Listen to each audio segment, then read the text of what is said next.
I can talk about L2Beat, but I'm sure most people can talk about L2Beat because they are such an amazing resource that are doing a great work to keep us safe when it comes to the L2 scaling. There's a whole bunch of risks associated with L2s. L2s, although they might seem like, well, I've used Arbitrum for like a couple of years, it must be like somewhat mature in the technology stack. It's really not.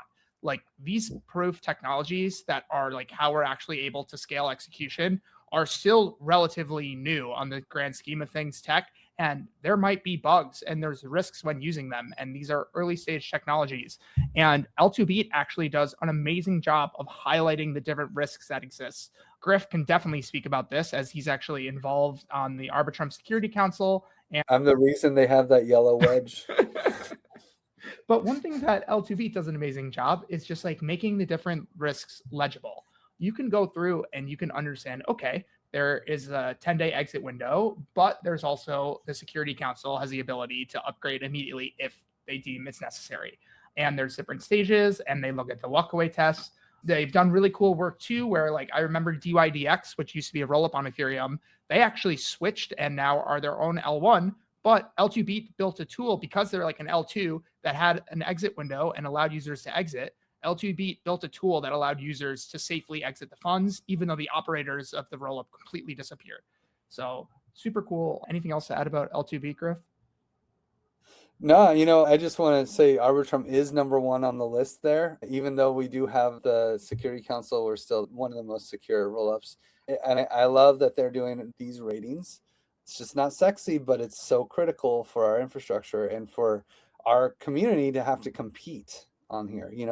I wonder how secure Mantle would be if they didn't have to try to be number 4 on this list. I'm sure that they would be pretty secure, but maybe they wouldn't jump through all these hoops. And I know Arbitrum, because I'm deep in there, we jump through hoops because whatever L2Beat tells us the ratings are, we want to be number 1 on that list. And so if they say, hey, the exit window, it's got to be this long, or it's got to be 10 days now, and it's like, okay, we're changing our infrastructure so that it's 10 days. Accountability can't be understated.